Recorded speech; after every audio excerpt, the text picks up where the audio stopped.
Yes, and then we'll get those questions asked tonight. But Sister Bear was going to do a presentation, and then Moderator Long will ask those questions. All right.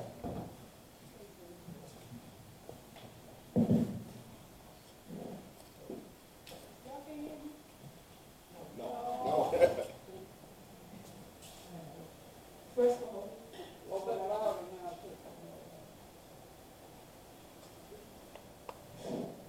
first of all, I would like to say thank you for allowing me to be here. I'm very grateful for that, and I appreciate the support. I would also like to thank Square for making the movie, Jack Dorsey, CEO and founder of Twitter and Square, for giving them the permission to make the movie, and to the absolute most wonderful film director I've ever met in my life, Mohammed Justinian. I need you to know that none of the people in this film were actors. This was not rehearsed. This was real and very raw for us. It was not staged. Now I look at it and I think back when I said, who has a better Google than me? That was because Google is new to me. When we're in prison, we don't have cell phones, we don't have the technology. Therefore, Google was very new for me. And I didn't quite understand that there is only one Google. I thought that maybe there was a different Google, so maybe your Google is better than mine. Now I'm a little more learned, and I understand there's only one Google. What I want to share with you is that at Sister Hearts, we're a place where returning citizens can come to decarcerate after incarceration. Decarceration is a function that's very, very needed and very necessary because in prison we are dehumanized, demoralized, and desensitized. In prison, we are not looked at as people. We are looked at as objects, as numbers. Therefore, we are expendable. Then when we come outside of prison, we are also looked at the same way a lot of times. And let me give you an example of what I mean. Okay, now.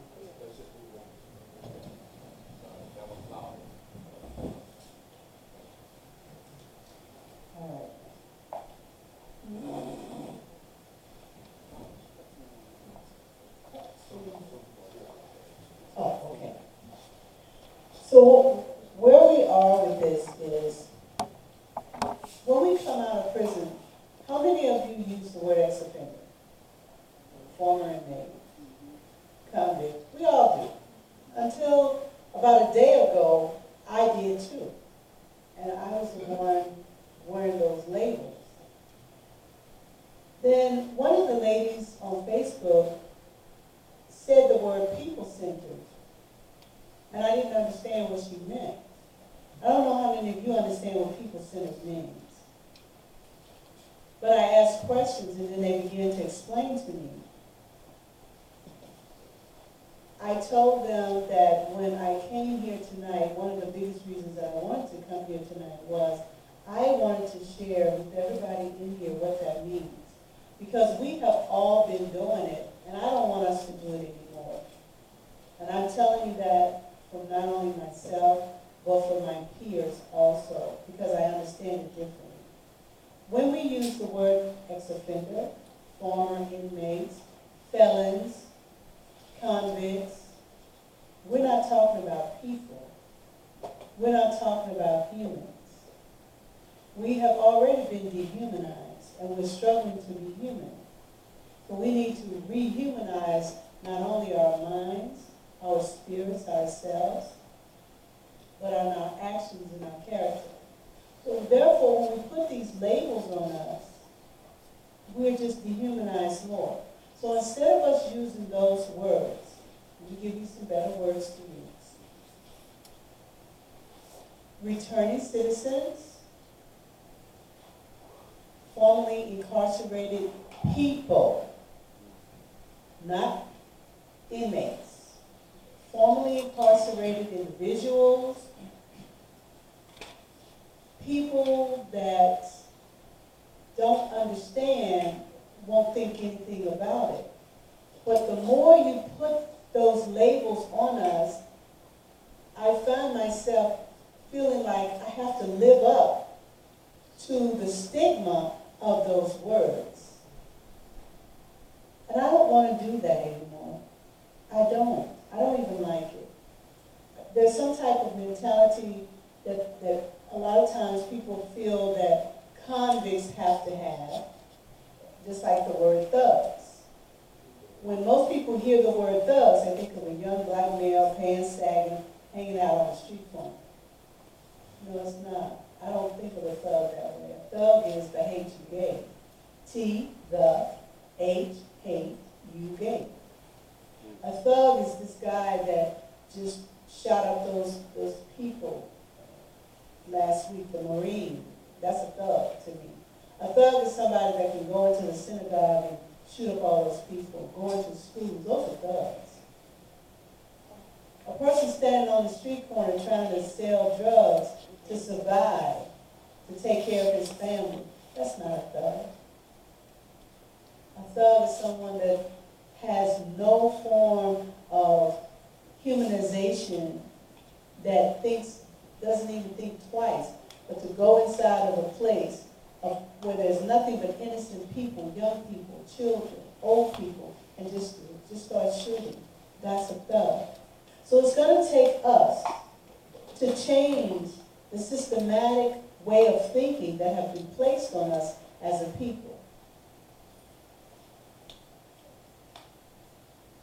It's very important that we understand what collateral consequences are. I know some of you have probably heard that word before, but just indulge me for a minute. Whether you have or not, because someone may not know what collateral consequences mean. Collateral consequences mean all the negative effects on an individual after their incarceration. And what that means is, for example, let me give you an example of collateral consequences. Because with collateral consequences, there's a lot of damage that's done.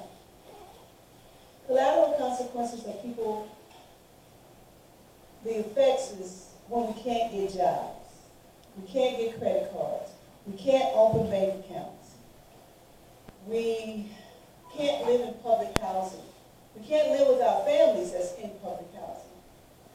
We are rejected on so many levels. We are rejected by our families and loved ones because many of us burned bridges before we went to prison, or they don't trust us. So we're rejected on that level.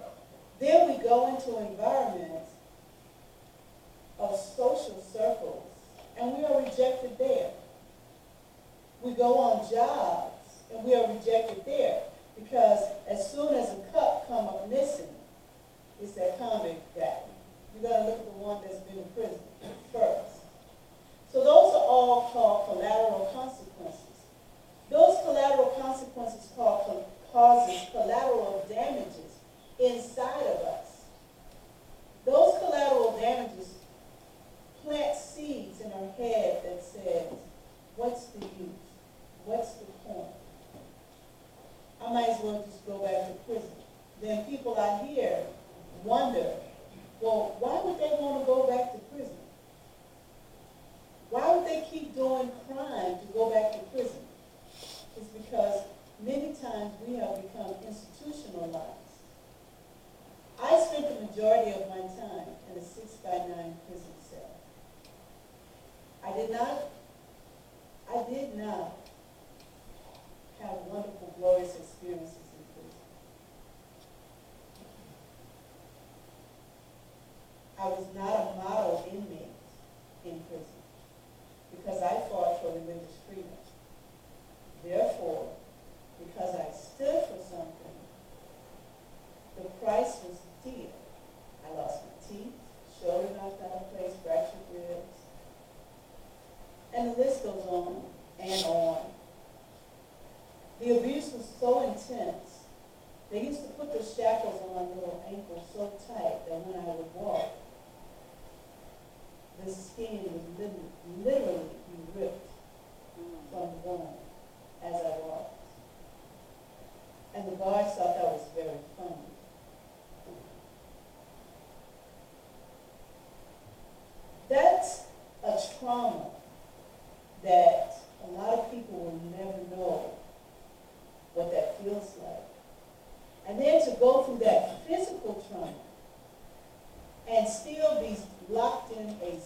6x9 cage, year after year after year, and then get released, and you expect me to be normal?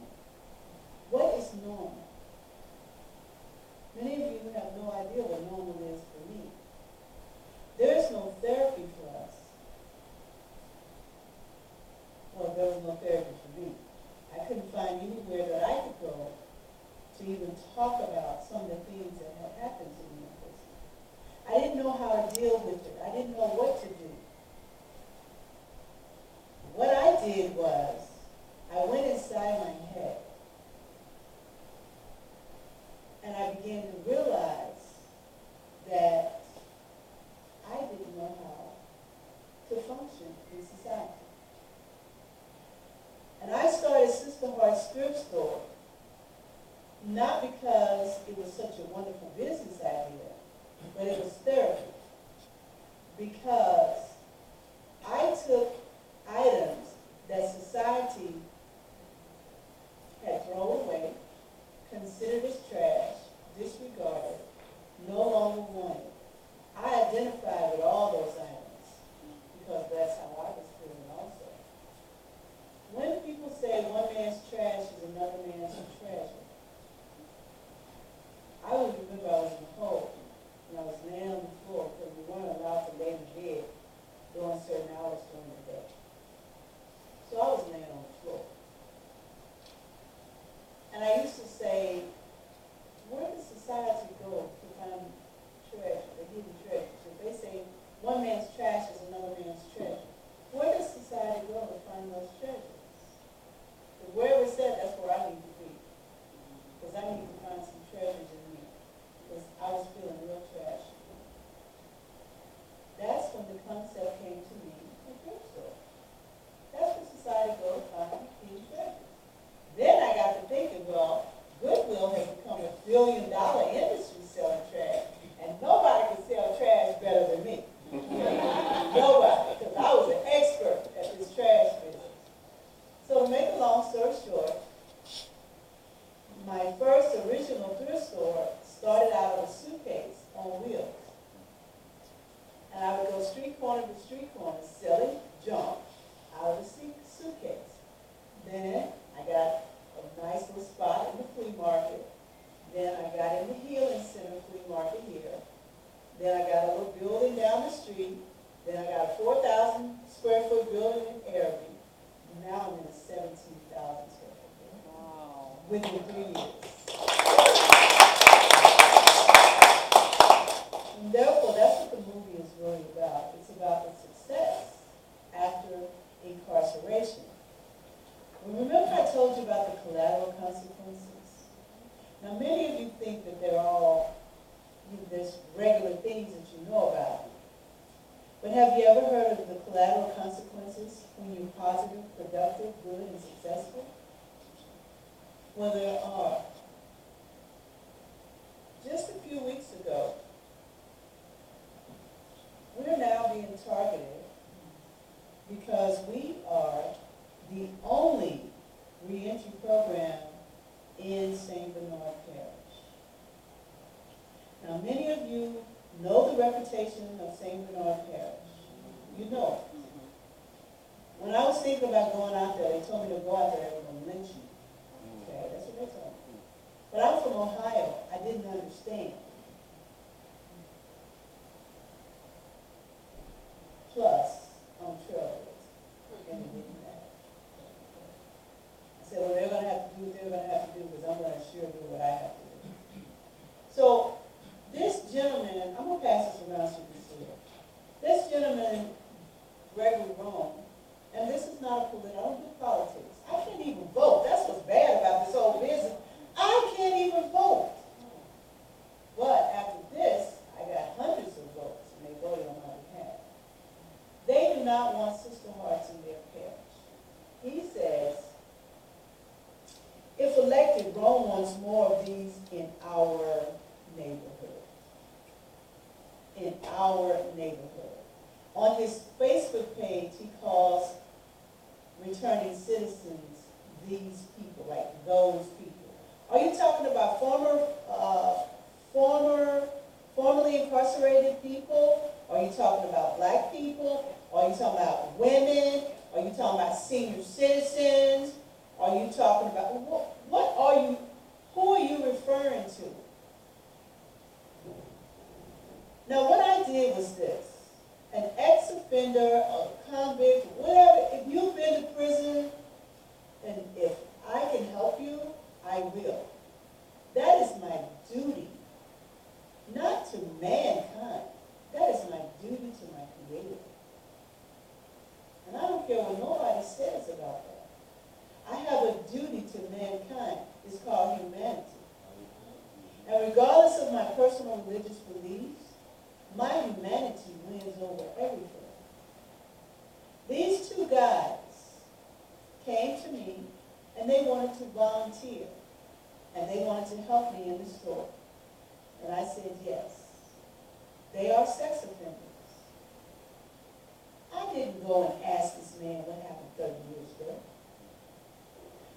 But they publicized, the man that went to prison, did his time, came out, and now he's in the free world. But you don't want me to assist him because he's a sex offender. He's going to have to wear that label for the rest of his life.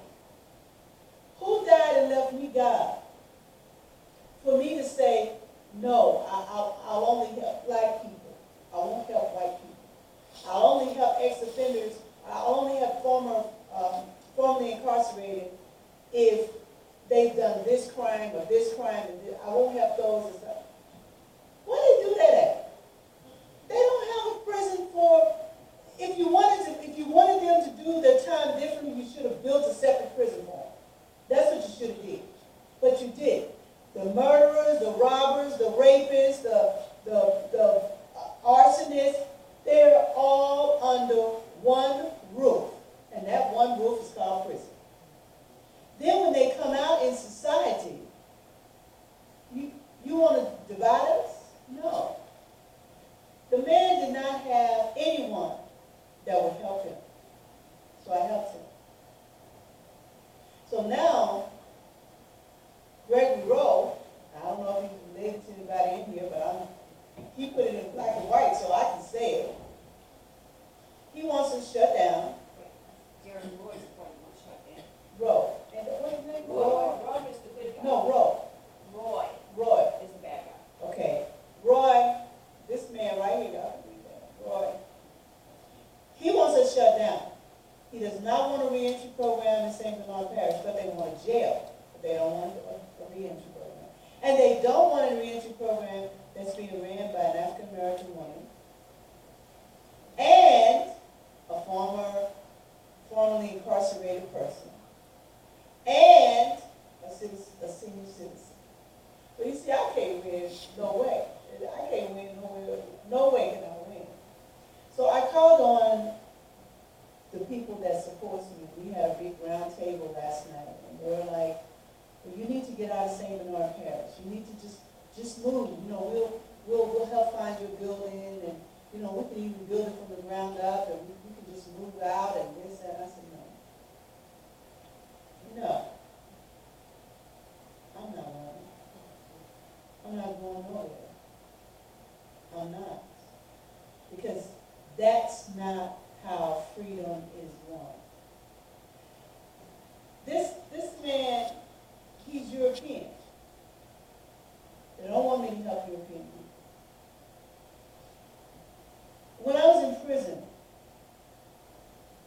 there was people of all races there. And Reverend Belwell will tell you, I don't do race. I refuse to do race. Because when I was hungry, I wouldn't care if a polka-dotted purple giraffe came to feed me. I wanted to eat. So when you're in survival mode, race is not a factor. Race is only a factor when you're out here. It's not a factor when you're trying to survive. These guys are trying to survive. My focus is women. But my women, we've been able to get them housing, so they're doing well. They're going along.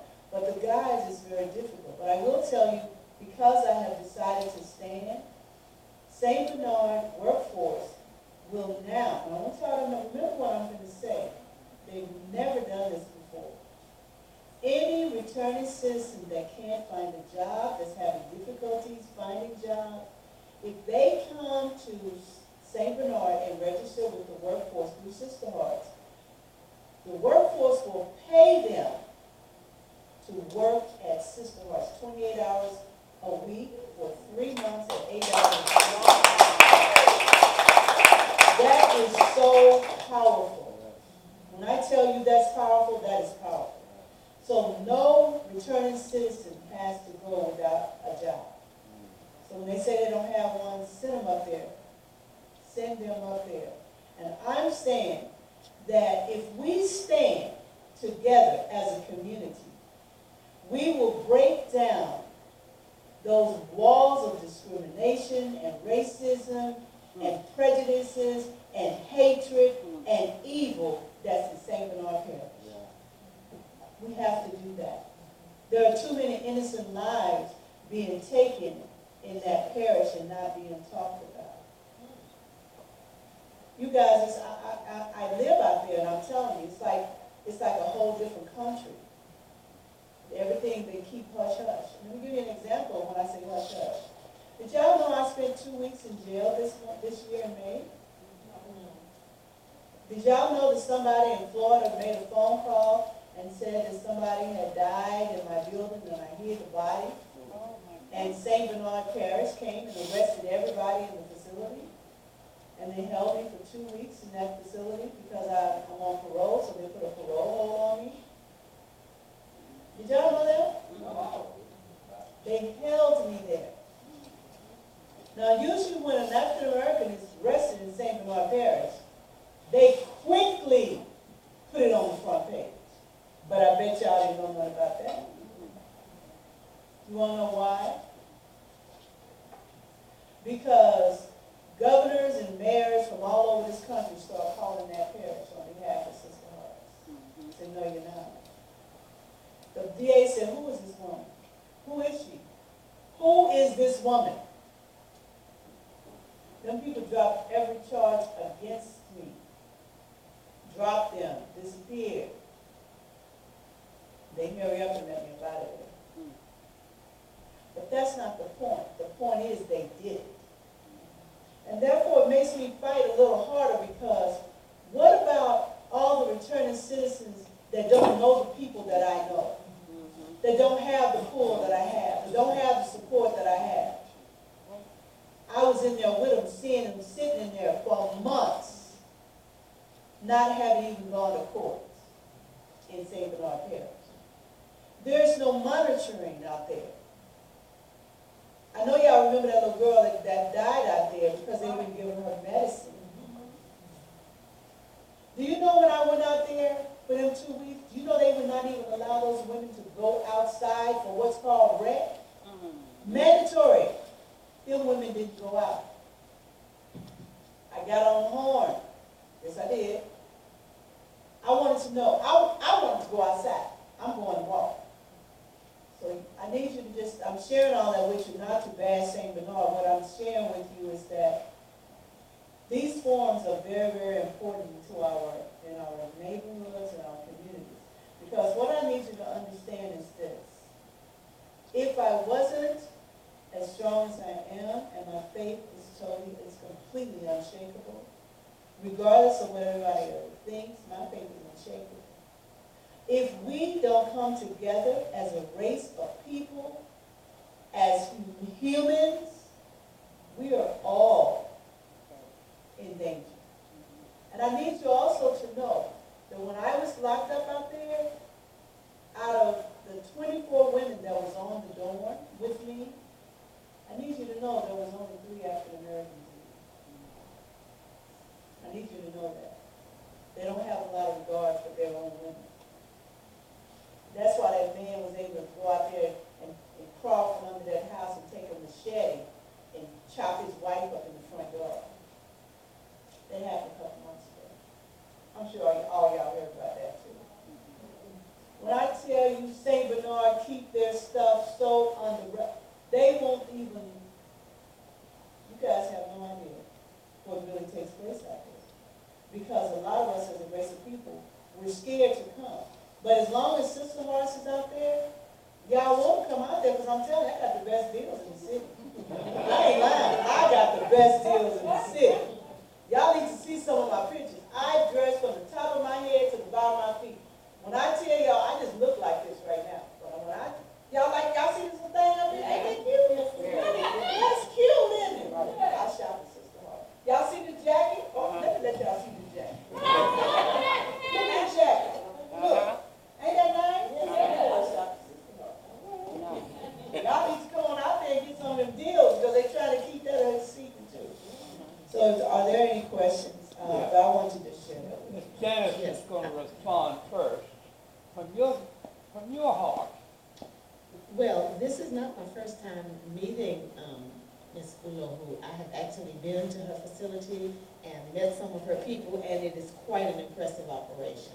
And I actually have boxes I've been taking out of my closet to bring to you that haven't quite made it to you yet.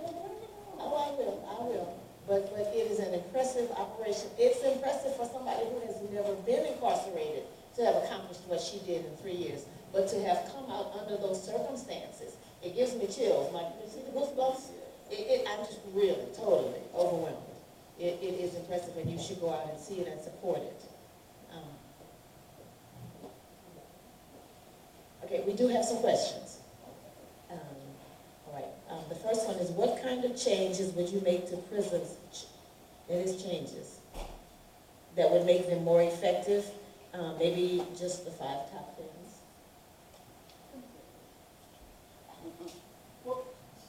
What kinds of changes would you make to prisons that would make them more effective?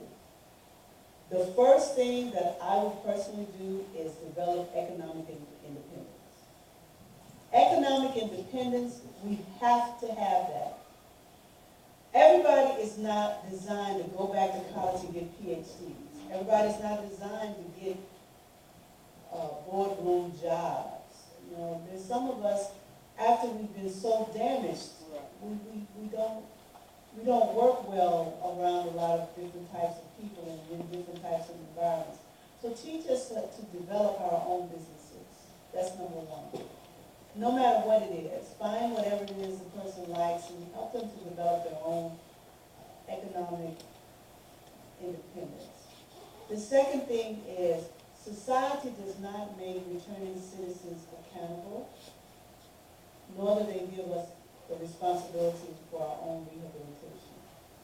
When we come home from prison, the only thing society expects out of us is get a job, get a place to stay, get yourself some clothes, get on public assistance,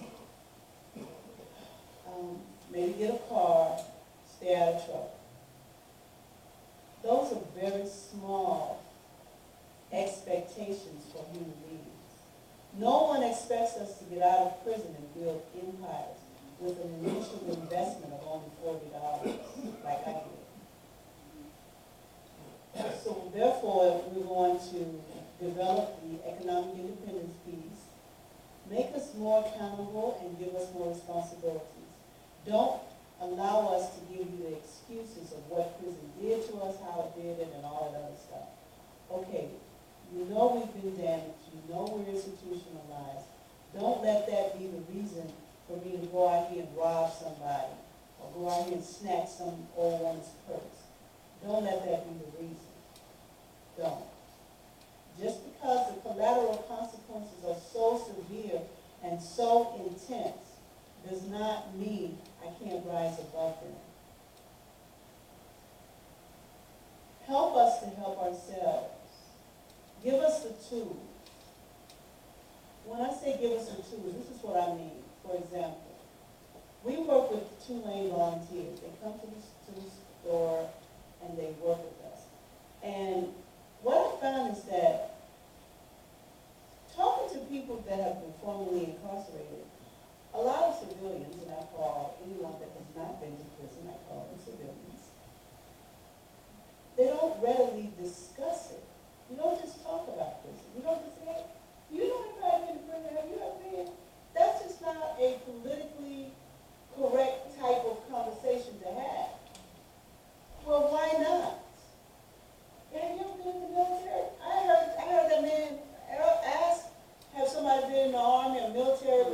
work, they have veterans.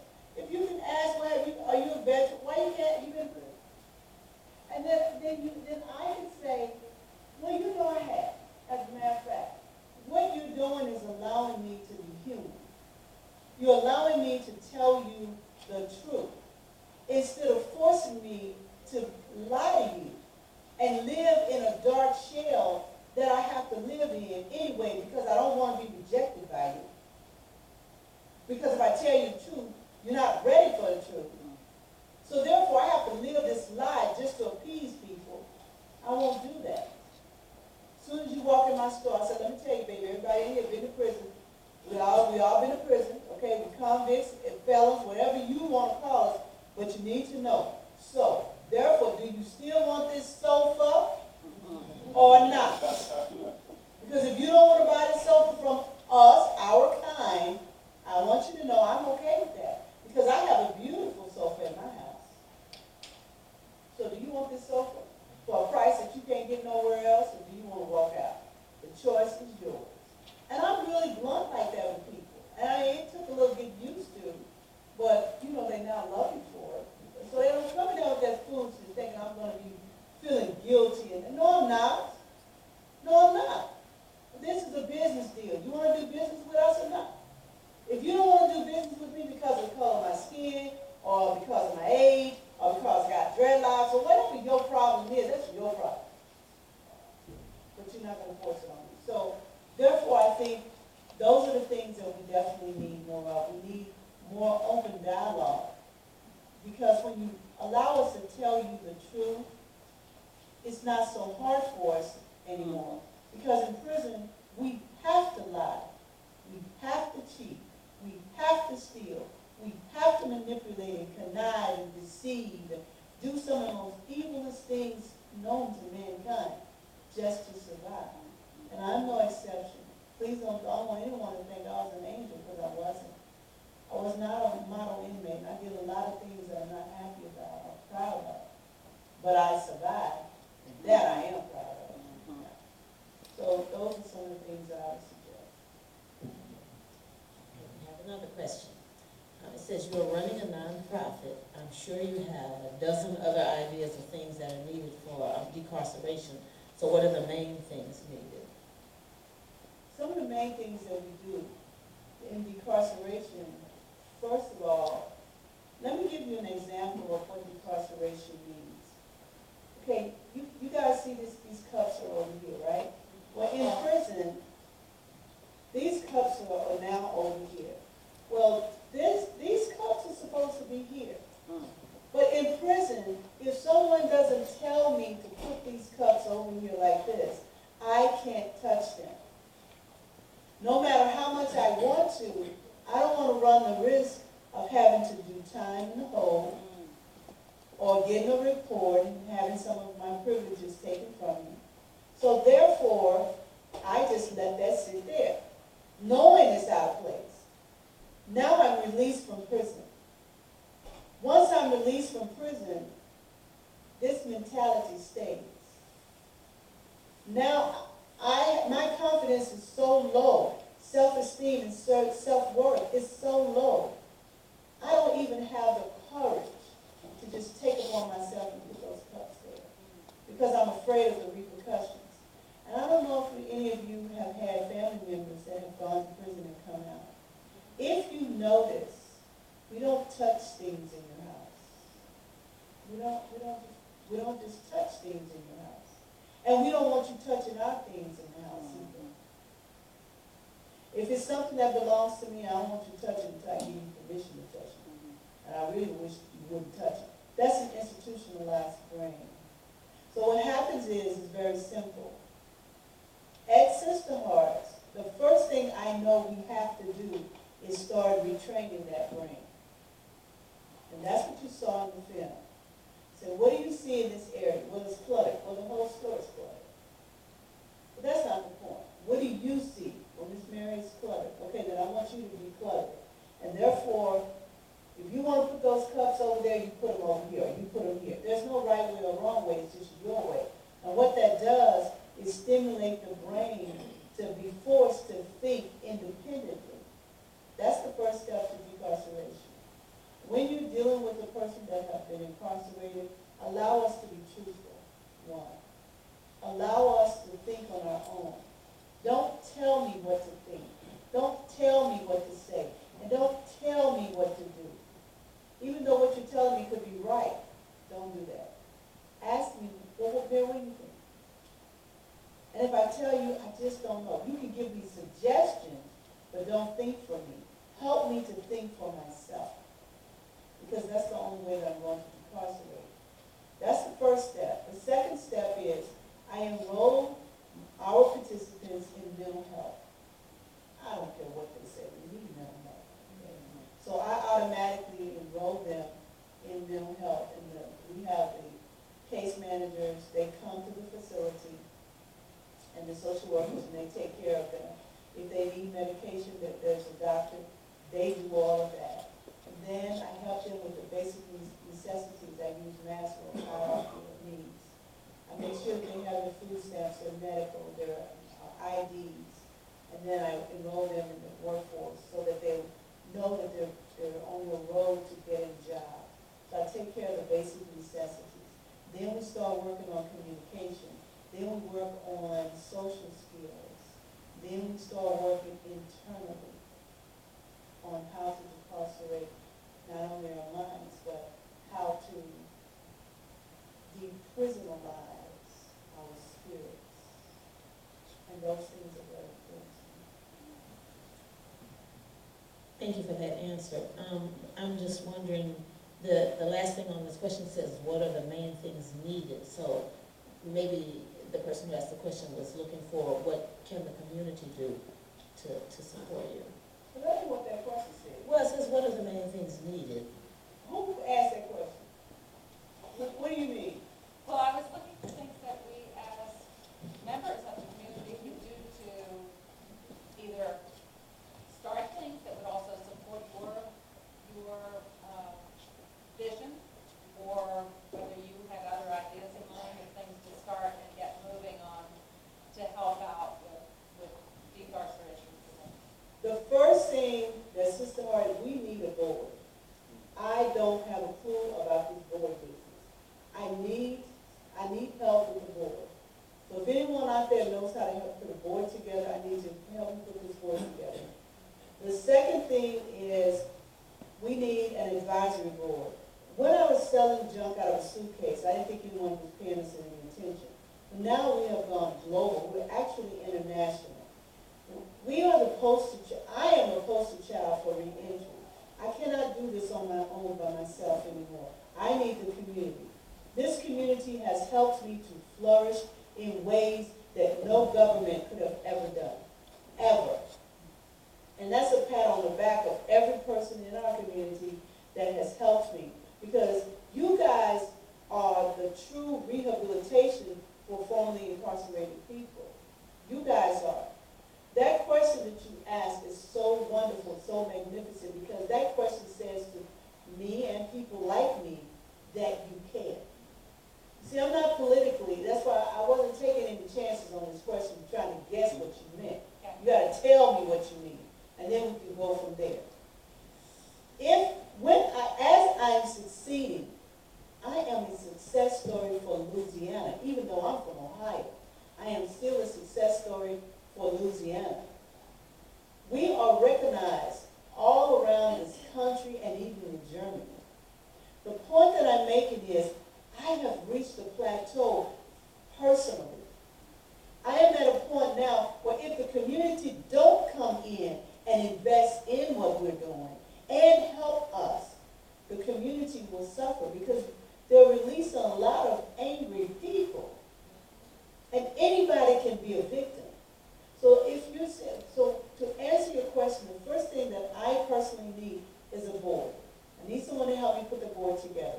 I need volunteers to come to the store and help me organize. Guys, when I tell you I have so much stuff, I need probably 5 of these spaces to put the stuff that I have. And that's not even talking about the stuff that's in the store. St. Bernard wants us out, well, not St. Bernard, just this Roy guy. He did the good old boy thing, and he sent the fire marshals, and and they shut the whole top floor down. I had 2 floors. They closed the whole top floor. They said, I cannot house anyone. I cannot allow anybody to stay there. I can't let the women sleep there anymore. We need a place for, they did that. We need a place for the women. I simply need a house. I need a house so that I will be able to house the women that are coming home from prison. A couple months ago, the prison called me and told me that, well, they asked me if I would take in a young lady. Well, of course I did. But what I want you to know is that women have to stay in prison sometimes months after their release date because they don't have addresses to be released to. And I don't really like that because when it's my time is up, I want to go. And they don't allow it. They make them stay there. So therefore, if we have a house and the prison already know what we do, they'll call me when they have someone that's being released and have no place to go. For example, there's a young lady who she's done 25 years. She went in prison when she was 14 years old. And now they're releasing her. She's outlived all of her family. And now that child don't have a clue. Even in prison, she's mentally challenged. And I know what she's going to be like out here with cell phones and computers and all that. Therefore, when they called me, her attorney called me and asked me, would I take her? Well, I can't take her because they've closed down the facility. So you know what I did? I went to my house, I took the beds to my house, and I made the most beautiful, most homeliest places you ever want to see. So those ladies will still have a place to sleep. I have 6 beds at my house. Don't tell nobody. Don't tell nobody. But that's where we are. And when people on the outside ask me, where's your new location? I say it's in an undisclosed area because I have to think of the women's safety. And I'm not telling nobody. But that's what we're doing because it's the idea. So if anyone has a property they like to get tax breaks, credit for, whatever, because we are 501c3, I would be very grateful for that if you need a facility. Yes. May I ask a question now? I didn't write anything down. But you said that they shut your second floor down, so my question is, what is required for you to get it up and going again? I mean, is that something else that, as a community, we can do? Or are we supposed to, how do we approach that situation and assistance? It's not zoned for housing. It's a commercial building. If we could change the zoning, but it would cost maybe $50,000 to change it. And then it's not my building. I see. And we don't want to do that. I got you. We could make the improvements, and I could have made the improvements, but we don't want to do that. Not to. We want our own building. If there's like a abandoned hotel or something like that, we would rather invest in that than to invest in someone else's building that we would reap no benefits from. Marion, did you talk to Dale Thayer at the St. Bernard Parish zoning board? He actually gave me a variance that shocked me to have an office in my home.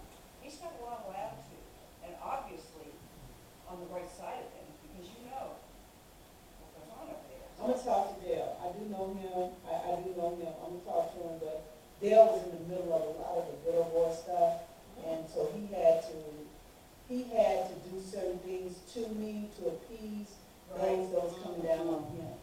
Okay, I do have 2 more questions, so I'm going to have to ask you, please, if you have any more questions, put it in writing. Okay, thank you. Okay, this question says, in the age of Trump, does St. Bernard Parish harass you more? Yes. Yes. Trump gives some people a power like y'all wouldn't believe. That is so crazy. Trump been there won the election. My neighbor still has the Trump sign in his yard. As a constant reminder to me, because I'm the only African American on the street. And I'm like, it don't matter, I'm here. I ain't going nowhere. Well, just to show you that we all, I guess, have the same mind. The first question I wrote was, what can we do to support your efforts? the other question was the same thing, and here's another one. How can we best support your efforts in Arabi as a trailblazer? The community wants to help. Guys, y'all come. Bring your cars and park in our parking lot. Let them see we out there. Let them see that we're there.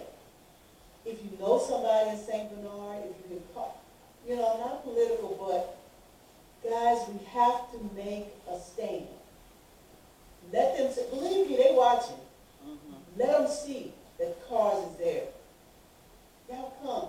I had a councilman a couple days ago. I didn't know who the man was. Y'all know I didn't know him.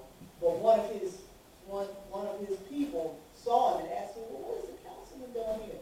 I'm like, well, who was the councilman? He said, the man that was in that suit. I said, really? And I remember, because I said to him, hello, how are you? Is there anything that I can help you with? Would you like to just browse or you want something particular? He said, no, I'm just browsing. I said, okay, no, he was spying. And luckily for me, when he came to spy, the store was packed with people that looked just like him. Very good. I'm going to assume we don't have any other questions. No more questions. Well, we want to just thank you. Should I call you Miriam or Ms. Miriam? We want to thank you very much, and let's all give her a round of applause.